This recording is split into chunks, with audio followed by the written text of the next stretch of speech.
नमस्कार, मैं हूं शिवेंद्र श्रीवास्तव और आप देख रहे हैं श्रेष्ठ भारत।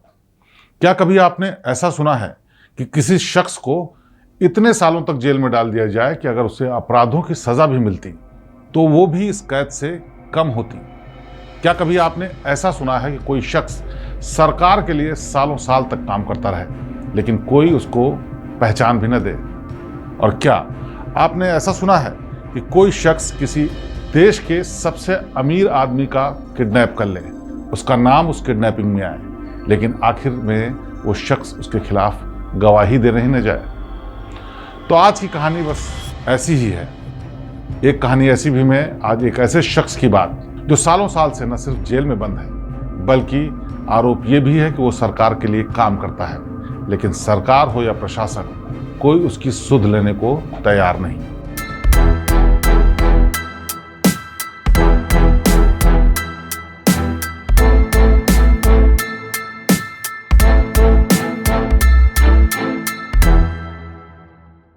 आपने फिल्मों में कई बार देखा होगा कि अपराध की दुनिया के लोगों की मदद सरकार लेती है ताकि वो अपराध के दूसरे बड़े नामों को ठिकाने लगा सके, अपराध को कम कर सके और वो अपना काम निकाल सकें। लेकिन सच की दुनिया में शायद ऐसा कम होता है।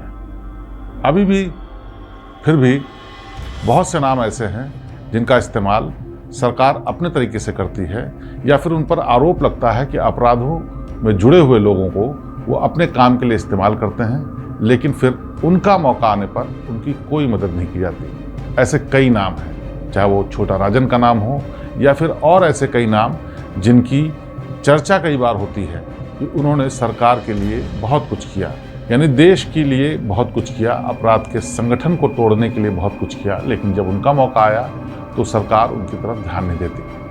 आज हम जिस नाम की बात करने जा रहे हैं वो पेशेवर अपराधी नहीं था। उसने शुरुआत अपराध से नहीं की थी, लेकिन एक ऐसा मौका आया, एक ऐसा वाकया हुआ कि उसकी पूरी दुनिया बदल गई। ये बात है 1982 की। उत्तर प्रदेश की राजधानी लखनऊ में यूनिवर्सिटी में चुनाव चल रहे थे और उसी चुनाव के दौरान एक शख्स का नाम सामने आया। वो नाम था ओम प्रकाश श्रीवास्तव, जिसको सारी दुनिया बबलू श्रीवास्तव के नाम से जानती है या फिर किडनैपिंग किंग के नाम से जानती है।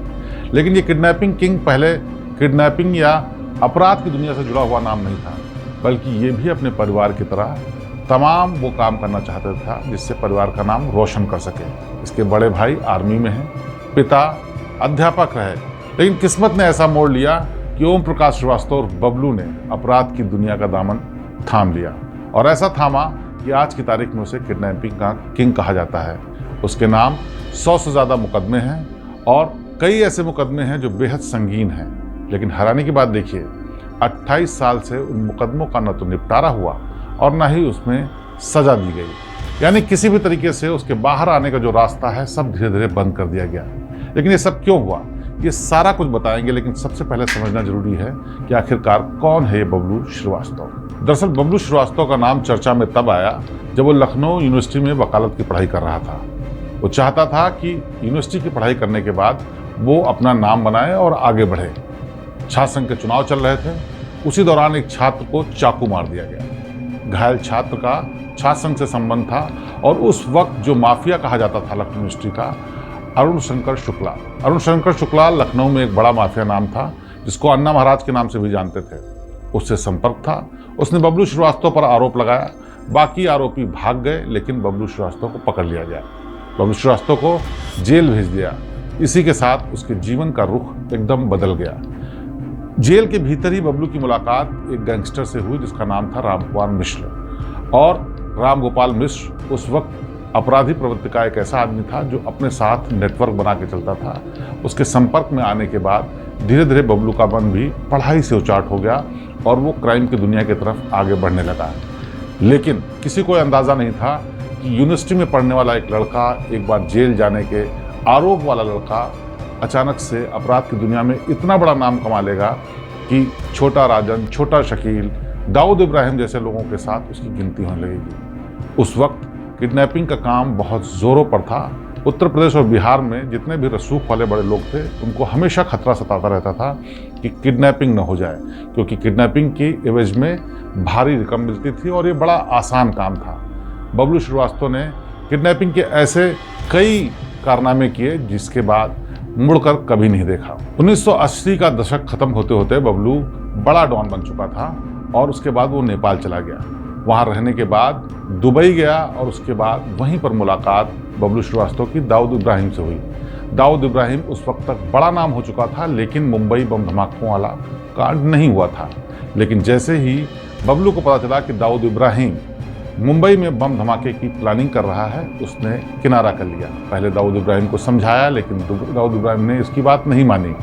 देश के विरोध में इतना बड़ा कारनामा करने जा रहा था दाऊद इब्राहिम, इसी पर उसकी अनबन हो गई और उसने अपना रास्ता बदल लिया। कहा यह जाने लगा कि दाऊद इब्राहिम अब बबलू श्रीवास्तव को किसी भी तरीके से नहीं छोड़ेगा, लेकिन बबलू अपने तरीके से काम करते करते यहाँ अपना नाम कर चुका था और उसने अपना गैंग चलाना शुरू कर दिया था। 1993 में मुंबई बम धमाके के बाद पूरी तरह से बबलू श्रीवास्तव का दाऊद इब्राहिम से नाता टूट गया और उसी के बाद दाऊद इब्राहिम ने बबलू श्रीवास्तव के खिलाफ ऐसी साजिशें रचनी शुरू की कि 1995 में बबलू को सिंगापुर में गिरफ्तार कर लिया गया और उसके बाद उसे भारत लाया गया और उत्तर प्रदेश की बरेली जेल में, जो कि सेंट्रल जेल है, उसमें बंद कर दिया गया। बबलू श्रीवास्तव के नाम कई ऐसे अपराध शामिल हैं जिनके बारे में सुनकर आप हैरान हो जाएंगे। जून 2021 में मुंबई हमलों के मास्टरमाइंड कहे जाने वाले और लश्कर तैयबा के मास्टरमाइंड हाफिज सईद के घर के बाहर जो बम धमाका हुआ, कहा यह जाता है पाकिस्तान ने बाकायदा इसका आरोप लगाया कि इस धमाके में, जिसमें 3 लोगों की मौत हुई थी, 24 लोग घायल हुए, उसमें बबलू श्रीवास्तव का हाथ था। और इसके लिए बाकायदा एक बड़ी प्लानिंग की जिसमें RDX का इस्तेमाल हुआ। वहाँ पर लोग प्लांट किए गए, ह्यूमन बम का इंतजाम किया गया, कार में RDX भर के हाफिज सईद के घर के बाहर उड़ा दिया गया। कहा यह भी गया कि हाफिज सईद इसमें गंभीर रूप से घायल हो गया या मर गया, लेकिन उसके बाद हाफिज सईद की एक्टिविटीज़ पूरी तरह से बंद हो गई और अब कहा जाता है कि वो पाकिस्तान में कोट लखपत जेल में बंद है किसी मामले में। हालांकि इस बात की तस्दीक अभी तक नहीं हो पाई कि आखिरकार हाफिज सईद जिंदा है या मर गया। ये कोई पहला मामला नहीं था। इससे पहले दिलशाद बेग, जो कि नेपाल का एक राजनीतिक था, उत्तर प्रदेश का रहने वाला ये शख्स भारत के लिए बड़ा खतरा था, क्योंकि उस वक्त जिस वक्त उसकी हत्या की गई उसमें बबलू ने बहुत बड़ा हाथ निभाया, बहुत बड़ा रोल निभाया और ये कहा जाता है कि एजेंसीज ने बबलू का इस्तेमाल दिलशाद बेग को किनारे लगाने के लिए किया। दरअसल बात यह थी कि दिलशाद बेग दाऊद इब्राहिम के लिए काम करता था और नेपाल शिफ्ट होने के बाद उसने वहाँ की नागरिकता ली, वहाँ पर चुनाव लड़ा और 2 बार मंत्री भी बना। उस दौरान उसने अपने घर को अवैध किले की तरह बना लिया और वहाँ तमाम अवैध हथियारों का जखीरा रखना, लोगों को बॉर्डर पार कराना, ड्रग्स की सप्लाई करना, अपराधियों को शरण देना और ख़ासकर वो अपराधी जो कि भारत के अंदर दिक्कतें पैदा कर रहे थे। एजेंसीज को चिंता थी, लेकिन 2 देशों के बीच की बात थी।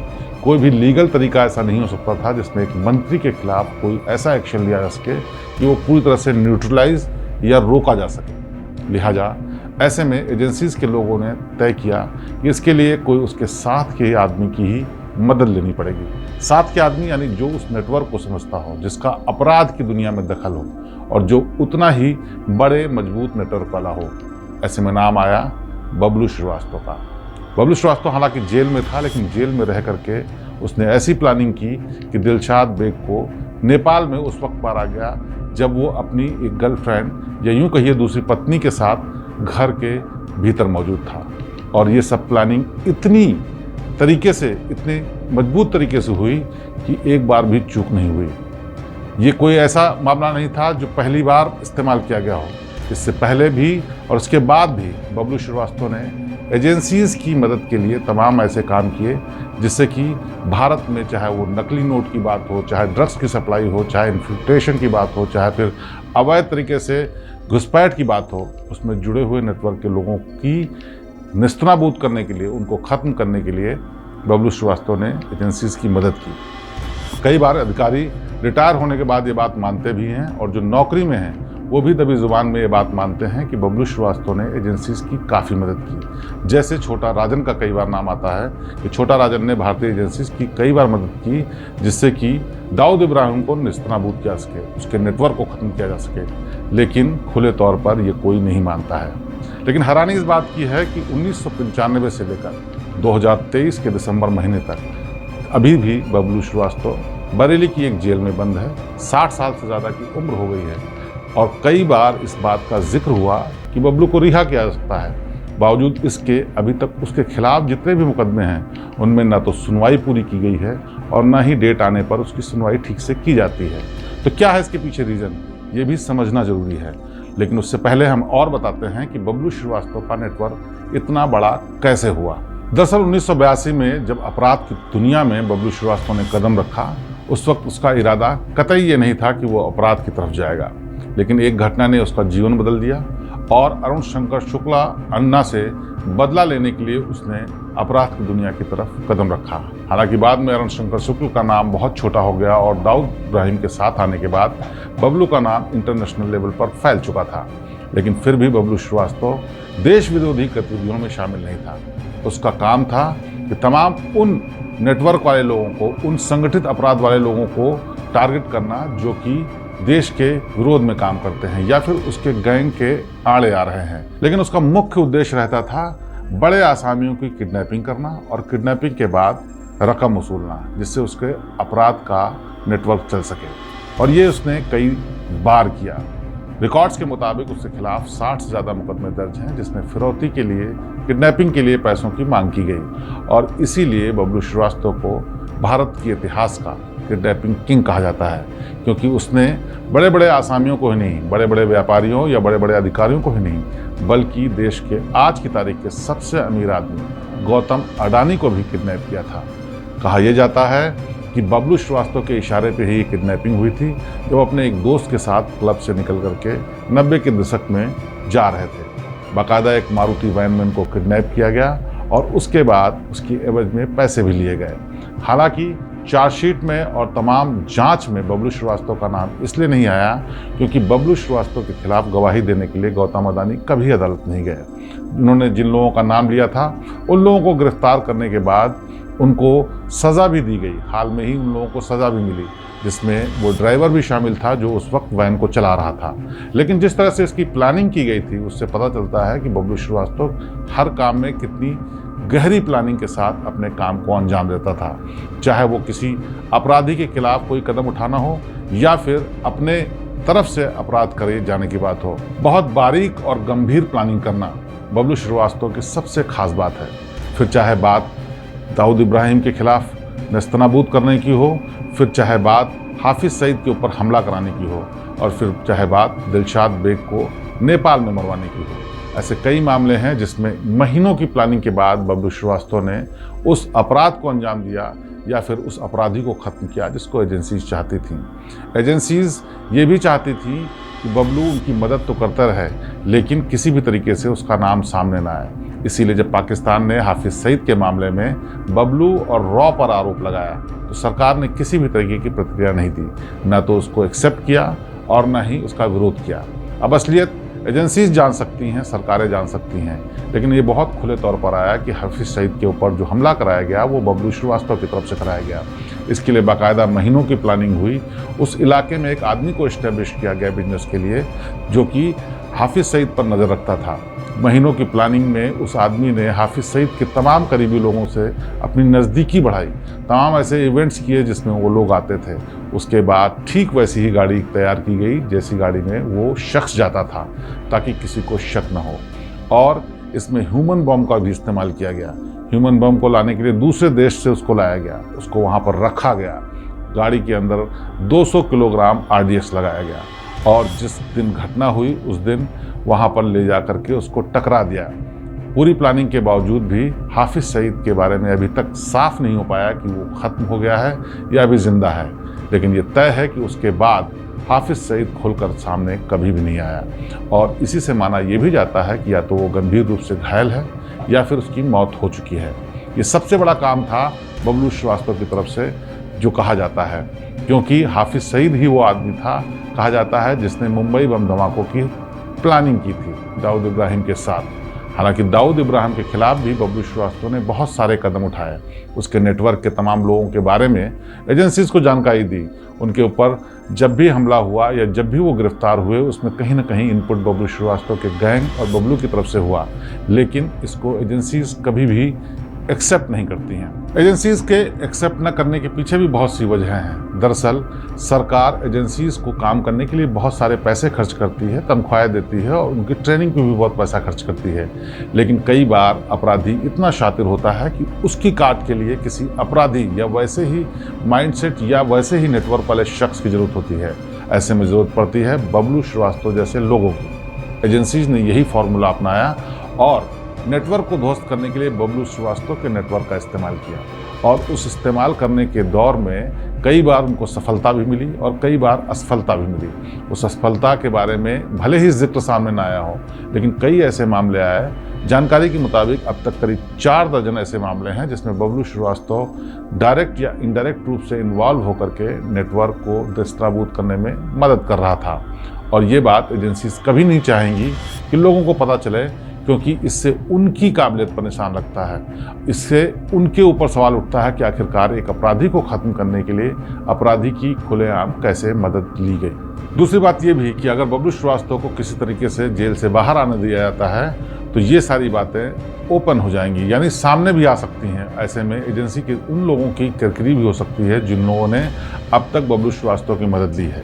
ये भी एक बहुत बड़ी वजह है। तीसरी वजह यह भी है कि एजेंसी के जो सूत्र हैं वो बताते हैं कि अगर बबलू श्रीवास्तव बाहर आता है तो खतरा इस बात का भी है कि जिन लोगों का नुकसान बबलू श्रीवास्तव ने किया है वो बदले के लिए बबलू पर हमला करा सकते हैं, उसको किडनैप कर सकते हैं या उससे तमाम वो बातें उगलवा सकते हैं जो कि उसने मदद के लिए की हैं।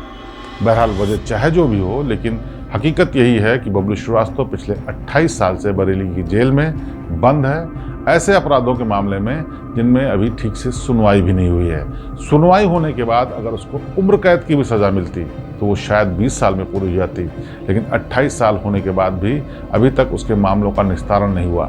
कई बार उसकी सज़ा माफ़ी के लिए भी एप्लीकेशन जा चुकी, एजेंसीज की तरफ से भी भेजा गया, सरकार की तरफ से भेजा गया, लेकिन इसे राजनीति कहें या फिर सोची समझी चाल, अभी तक उस पर कोई ऐसा अमल नहीं हो पाया कि ओम प्रकाश श्रीवास्तव बबलू जेल से बाहर आ पाए।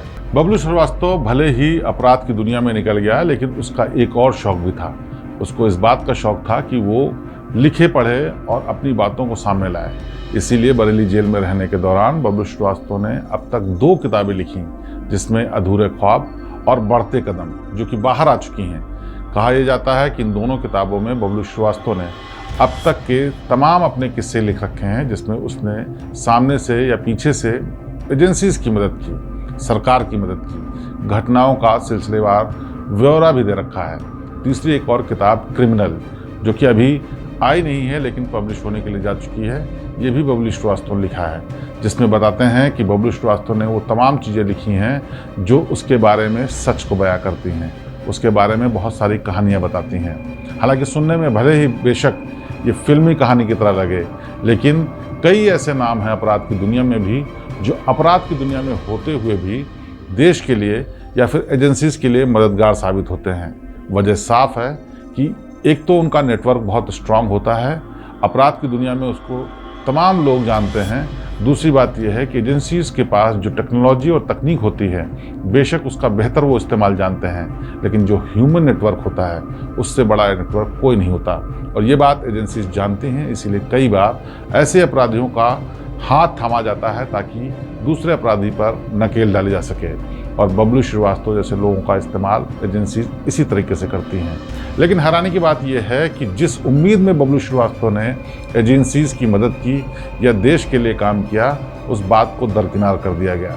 तमाम एजेंसीज ने, तमाम लोगों ने कई बार तमाम तरीके के वायदे करके बबलू श्रीवास्तव से मदद ली और कहा कि उसकी मदद जेल से बाहर आने में की जाएगी, लेकिन ऐसा हुआ नहीं। और नतीजा आपके सामने है। आज भी बबलू श्रीवास्तव बरेली की जेल में बंद है और इस बात के इंतज़ार में है कि किसी दिन एजेंसी, सरकार की और प्रशासन की नज़र उस पर सीधी होगी और वो जेल से बाहर आ पाएगा। हमारी जानकारी के मुताबिक हर 15 अगस्त और 26 जनवरी के दौरान ये चर्चा आम हो जाती है कि शायद इस बार माफ़ी के दौर में बबलू श्रीवास्तव की भी बाकी सज़ा माफ़ कर दी जाएगी, लेकिन हर बार निराशा हाथ लगती है। इस वक्त ताज़ा स्थिति ये है कि अभी भी उसकी एक एप्लीकेशन एजेंसीज और होम मिनिस्ट्री में पड़ी हुई है, जिसमें उसकी सज़ा आगे की माफ़ करने की बात है। हर बार की तरह जैसे चर्चा होती है बबलू श्रीवास्तव के बाहर आने की, एक उम्मीद एक बार फिर से बबलू श्रीवास्तव को बनती है कि शायद इतने सालों की मदद की एवज में उसके अपराधों को क्षमा कर दिया जाए और उसको बाहर निकाल दिया जाए, क्योंकि उसका मानना यह है कि बाहर आकर वो शायद एजेंसीज की ज़्यादा मदद कर सकता है।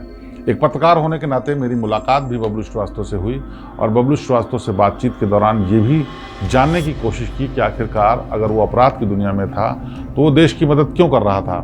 तो बबलू श्रीवास्तव का इस पर कहना लगातार यही रहा कि मैं भले ही अपराध की दुनिया में आ गया और भले ही मैं अपराध कर रहा था, लेकिन मैं देश के खिलाफ नहीं हूँ, इसीलिए मैंने ऐसा कोई काम नहीं किया जिसको संज्ञेय अपराध यानी कि हीनियस क्राइम में कहा जा सके। बेशक किडनैपिंग के कई ऐसे मामले हैं जो बबलू श्रीवास्तव के खिलाफ हैं, लेकिन उसमें भी उसका अपना पक्ष है। बेशक इसको कानून के नज़रिए से देखा जाए तो गलत है, लेकिन जिस तरह से देश के लिए भी कई बार बबलू श्रीवास्तव ने काम किया, उसका दावा ये है कि किसी अपराधी ने भारत के लिए ऐसा काम नहीं किया होगा। बाकायदा उसने उन नामों की फहरिस्त गिनाई, उन बातों की जिक्र किया जिन बातों का सीधा मतलब ये था कि इस काम को करने के लिए एजेंसीज ने, सरकार ने उसको किसी न किसी तरह से इशारा किया और देश हित में उसने किया, लेकिन इसके बदले में उसे 28 साल की जेल मिली है जो अभी भुगत रहा है। उसे उम्मीद अभी भी है कि वो किसी तरीके से जेल से आ सके, लेकिन ऐसा होगा या नहीं होगा ये कहना मुश्किल है, क्योंकि कई बार ऐसे मौके आए जब उसको रिहा करने की बात हुई, लेकिन अभी तक रिहा नहीं हो पाया। इस बारे में एजेंसीज के लोगों का कहना यह भी है कि जिन मामलों में बबलू श्रीवास्तव अंदर बंद है, उन मामलों की जब तक कानूनी सुनवाई नहीं हो जाती तब तक उसका आना मुश्किल है। लेकिन बात चाहे जो भी हो, लेकिन बबलू श्रीवास्तव जैसे ऐसे कम लोग हैं जो कि जेल में रहते हुए भी, अपराध की दुनिया में रहते हुए भी एजेंसीज की मदद करते हैं, जिससे कि वो अपराध के नेटवर्क को तोड़ सकें। बेशक बबलू का नाम अपराधियों की दुनिया में ही गिना जाता है, बेशक उसे किडनैपिंग का किंग कहा जाता है, बेशक उसके नाम दर्जनों ऐसे मुकदमे दर्ज हैं जिसमें अभी फैसला आना बाकी है, लेकिन अगर शुरू से लेकर आखिरी तक बबलू श्रीवास्तव के सफ़र को ध्यान से देखें तो आपको ज़रूर दिखेगा कहीं ना कहीं उसने अपराध की दुनिया को छोड़ने की भी कोशिश की, अपराध की दुनिया से अलग दूसरे काम करने की भी कोशिश की जिससे वो देश के काम आ सके। और सबसे बड़ी बात ये कि 28 साल का ये लंबा वक्त काटा है जिसमें किसी भी बड़े अपराध की सज़ा शायद पूरी हो जाती। तो अपराध की दुनिया के सबसे बड़े किडनैपिंग किंग बबलू श्रीवास्तव पर यह थी एक कहानी ऐसी भी। अगली बार फिर किसी हैरान करने वाली और झकझोर देने वाली कहानी के बारे में हम आपको सुनाएंगे। तब तक आप देखते रहिए श्रेष्ठ भारत। नमस्कार।